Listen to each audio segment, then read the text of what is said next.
العالمین فرماتے ہیں وَأَمَّا مَنْ أُوتِيَ كِتَابَهُ بِشِمَالِهِ فَيَقُولُ يَا لَيْتَنِي لَمْ أُوتَ كِتَابِيَهْ۔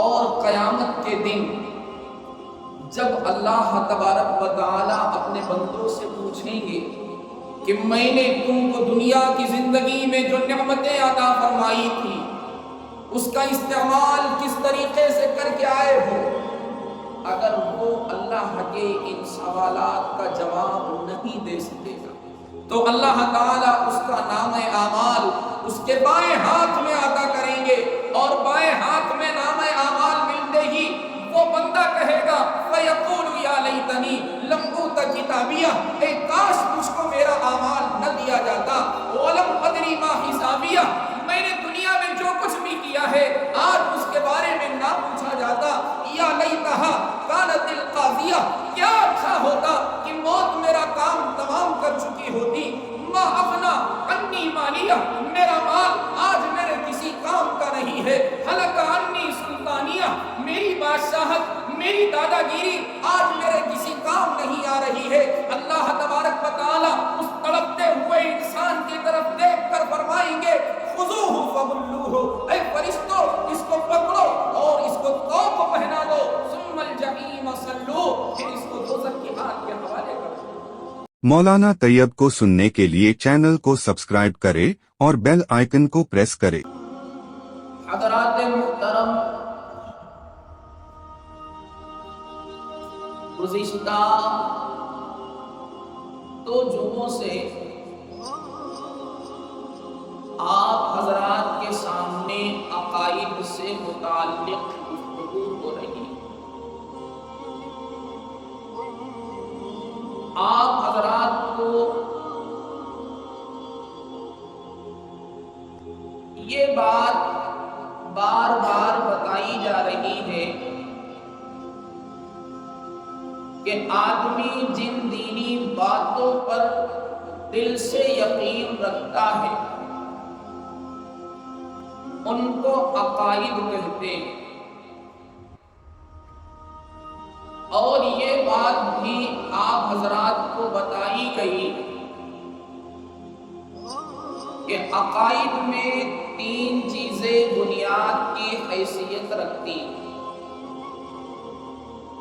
نمبر ایک وحدانیت۔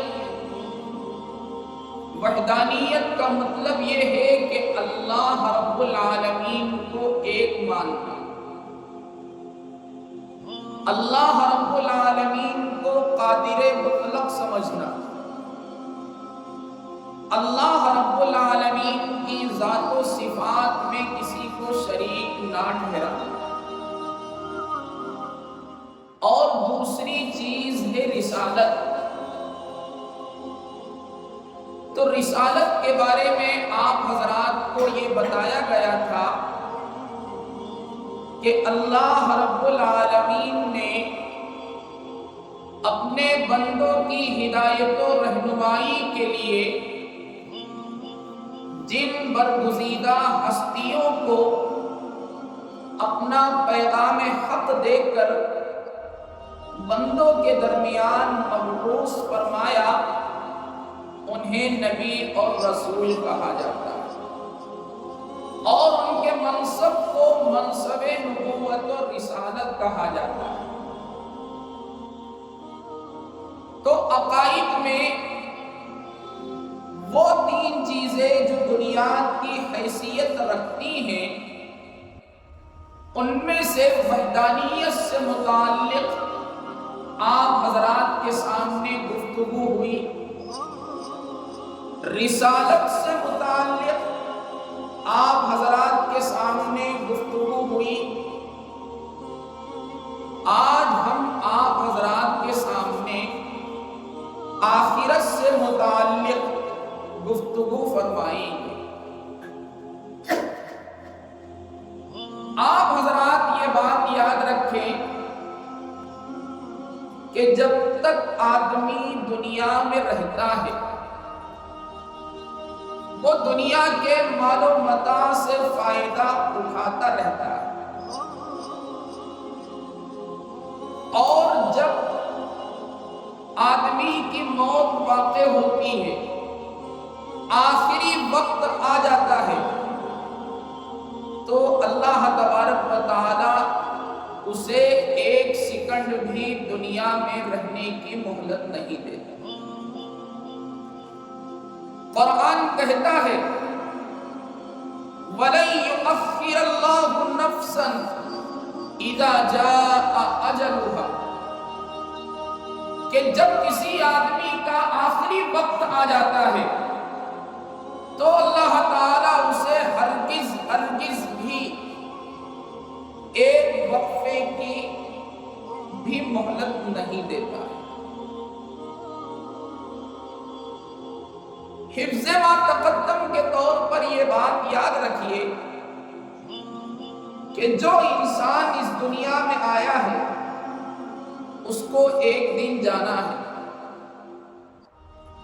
جو پیدا ہوا ہے اسے مرنا ہے۔ قرآن کہتا ہے کل من علیہا فان ویبقى وجہ ربک ذو الجلال والاکرام، کہ اس کائنات میں اللہ نے جتنی مخلوقات بھی پیدا فرمائی ہے وہ سب قیامت کے دن فنا کر دی جائے گی، کوئی باقی نہیں رہے گا، صرف اور صرف اللہ کی ذات باقی رہے گی۔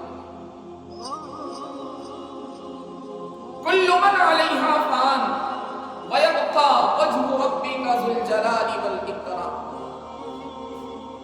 اور یہ بات بھی یاد رکھیے کہ جیسے ہی کسی انسان کا انتقال ہوتا ہے اس پر موت واقع ہو جاتی ہے، اس کی آنکھیں ہمیشہ ہمیشہ کے لیے بند ہوتی ہیں، بس وہیں سے اس پر آخرت کی زندگی کی شروعات ہو جاتی ہے۔ اسی لیے تو قبر کو آخرت کی منزلوں میں سب سے پہلی منزل قرار دیا گیا۔ سیدنا عثمان غنی رضی اللہ تعالی عنہ کے بارے میں آتا ہے کہ جب وہ کسی قبر کے پاس سے گزرتے تھے تو اس قدر روتے کہ آنسوؤں سے آپ کی داڑھی تر ہو جایا کرتی۔ کسی پوچھنے والے نے پوچھا کہ عثمان تم قبر کے پاس سے جب گزرتے ہو تو اس قدر کیوں روتے ہو؟ تو انہوں نے جواب دیا اللہ کے پاک پیغمبر جناب رسول اللہ صلی اللہ علیہ وسلم نے ارشاد فرمایا تھا قبر آخرت کی منزلوں میں پہلی منزل ہے، جو یہاں بچ گیا وہ وہاں بچ گیا، جو یہاں پھنس گیا وہ وہاں پھنس گیا۔ پھر اس کے بعد قیامت قائم ہوگی، سارے اولین و آخرین حشر کے میدان میں اللہ رب العالمین کے سامنے جمع ہوں گے، اور زندگی میں جس نے جو کچھ بھی کیا ہے اللہ تبارک و تعالی کے سامنے اس کا حساب دینا ہوگا۔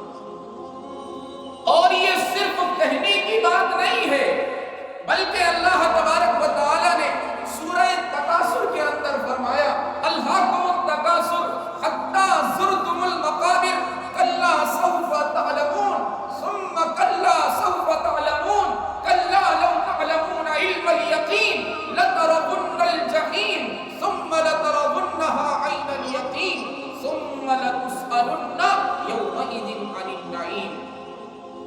اللہ فرماتے ہیں اے میرے بندو قیامت کے دن ہم تم سے ایک ایک نعمت کے بارے میں سوال قائم فرمائیں۔ اب جب اللہ رب العالمین آخرت میں اپنے بندوں سے سوال کریں گے تو سوال کرنے کے بعد جو آدمی اللہ کی عطا کردہ نعمتوں کا حساب صحیح طور پر دے دے گا اللہ تعالیٰ اس کے حق میں جنت کا فیصلہ فرمائے گا۔ اور جب کسی آدمی کو جنت میں جانے کی اجازت مل جائے گی اور جنت میں جانے کی اجازت کے لیے آدمی کو اس کا نامہ اعمال اس کے داہنے ہاتھ میں دیا جائے گا تو وہ انتہائی مسرت و شادمانی کے عالم میں اپنے پہچان والوں کے پاس جائے گا اور کہے گا فَأَمَّا مَنْ أُوتِيَ كِتَابَهُ بِيَمِينِهِ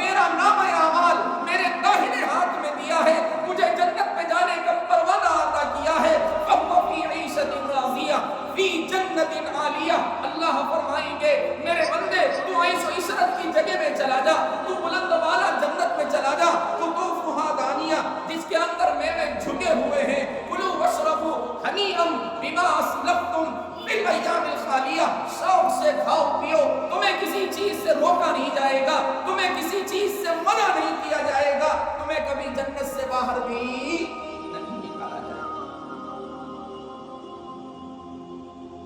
اس کے برخلاف اللہ رب العالمین فرماتے ہیں وَأَمَّا مَنْ أُوتِيَ كِتَابَهُ بِشِمَالِهِ فَيَقُولُ يَا لَيْتَنِي لَمْ أُوتَ كِتَابِيَهْ، اور قیامت کے دن جب اللہ تبارک و تعالی اپنے بندوں سے پوچھیں گے کہ میں نے تم کو دنیا کی زندگی میں جو نعمتیں عطا فرمائی تھی اس کا استعمال کس طریقے سے کر کے آئے ہو، اگر وہ اللہ کے ان سوالات کا جواب نہیں دے سکے گا تو اللہ تعالیٰ اس کا نام اعمال اس کے بائیں ہاتھ میں عطا کریں گے، اور بائیں ہاتھ میں نام اعمال ملتے ہی وہ بندہ کہے گا فَيَقُولُ يَا لَيْتَنِي لَمْ أُوتَ كِتَابِيَهْ، اے کاش مجھ کو میرا اعمال نہ دیا جاتا، وَلَمْ أَدْرِ مَا حِسَابِيَهْ، میں نے دنیا میں جو کچھ بھی کیا ہے آج اس کے بارے میں نہ پوچھا جاتا،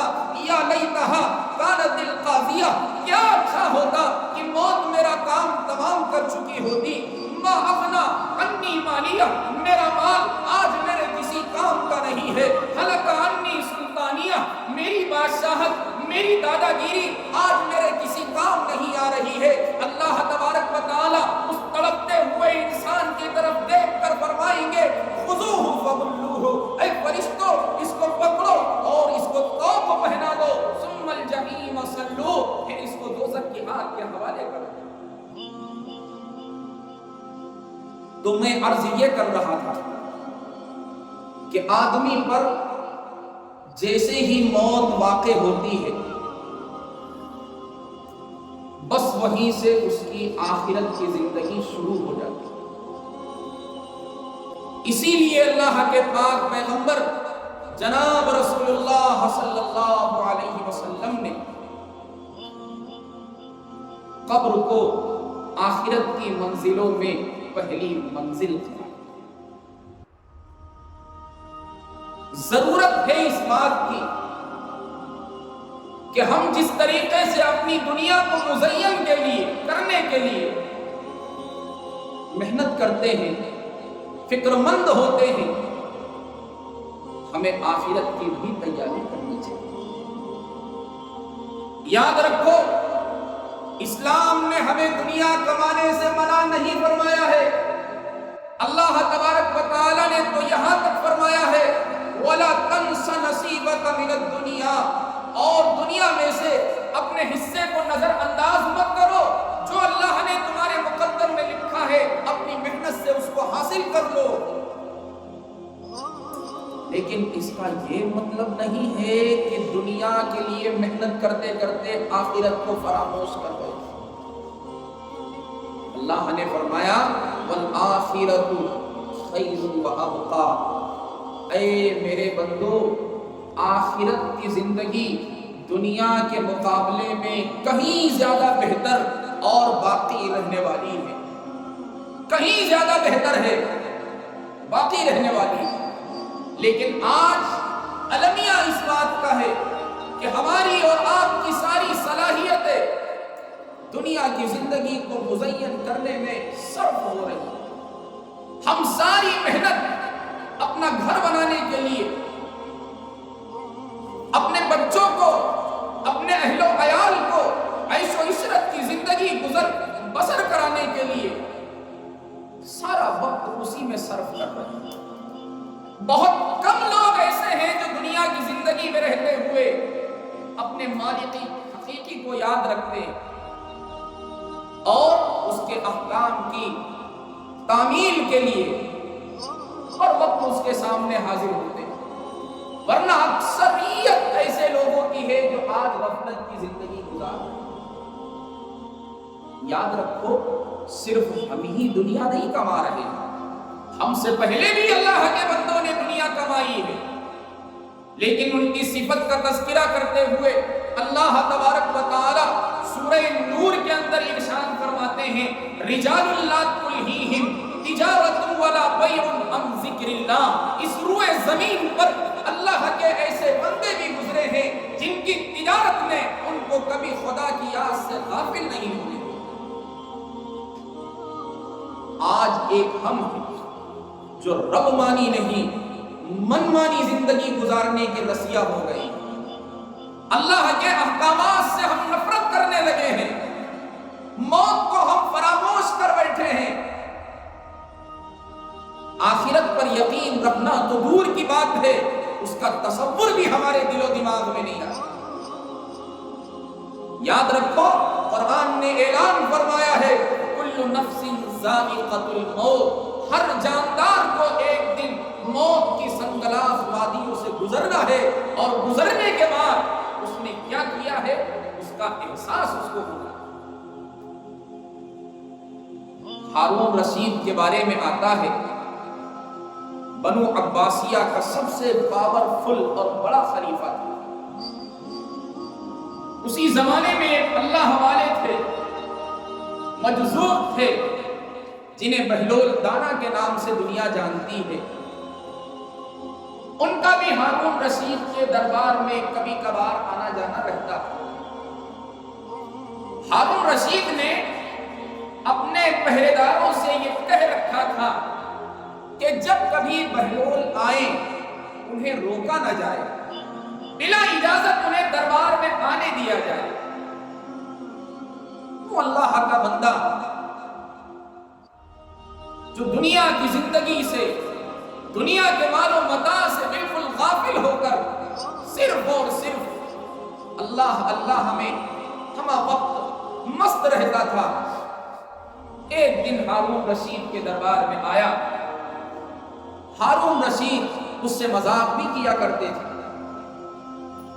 ہارون رشید کے ہاتھ میں ایک لکڑی تھی، انہوں نے وہ لکڑی بہلول دانا کے ہاتھ میں دے دی اور یہ کہتے ہوئے دی کہ جو شخص تم سے زیادہ بے وقوف ہو یہ لکڑی تم اس کے حوالے کر دے. بہلول دانا نے وہ لکڑی لی اور اس کو سنبھال کر رکھا. کچھ دنوں کے بعد خبر ملی کہ ہارون رشید سخت بیماری کی حالت میں. بہلول دانا عیادت کے لیے تشریف لائے، ہارون رشید سے قریب ہوئے. ہارون رشید نے بہلول دانا سے کہا شاید میرا آخری وقت آ گیا، آپ میرے لیے دعا کریں. اب یہ اللہ کا بندہ پلٹ کر سوال کرتا ہے کہ تم نے آخری سفر پر روانہ ہونے کے لیے کیا تیاری کی ہے؟ تو ہارون رشید منفی انداز میں جواب دیتے ہیں کہ ہم نے آخرت کی کوئی تیاری نہیں کی. سفر آخرت پر جانے کے لیے ہمارے پاس کوئی تیاری نہیں ہے. تو بہلول دانا نے کہا کیوں؟ دنیا کی زندگی میں جب تم 2 دن کے لیے کہیں جاتے تھے تو تمہارے جانے سے پہلے تمہاری فورس وہاں پہنچتی تھی، حفاظتی دستہ وہاں پہنچتا تھا. اب تم اتنا لمبا سفر کر رہے ہو، اس کے لیے تم نے کوئی تیاری نہیں کی. تو ہارون رشید نے پھر منفی انداز میں جواب دیا کہ ہم نے کوئی تیاری نہیں کی. بس بہلول دانا نے وہ لکڑی ان کے ہاتھ میں تھما دی اور یہ کہتے ہوئے وہ لکڑی ان کے ہاتھ میں دی کہ اس بادشاہت اور خلافت اور زمین کے اس خطے میں تم سے بڑا بے وقوف ہمیں کوئی نظر نہیں. تم نے دنیا میں عیش و عشرت حاصل کرنے کے لیے بڑے بڑے محلات بنائے، بڑے بڑے باغات لگائے، دنیا کے بڑے حصے کے تم بادشاہ رہے، ہر چیز تمہارے قبضے اقتدار میں تھی. ہارون رشید کے بارے میں آتا ہے جب پانی سے بھرے بادل اس کی سلطنت سے گزرتے تھے تو وہ اشارہ کر کے کہا کرتے تھے تم زمین کے جس خطے میں برسنا چاہو برسو، تمہارا خراج ہماری ہی بیت المال میں آئے گا. آج وہی بادشاہ جب آخرت کا سفر کر رہا ہے تو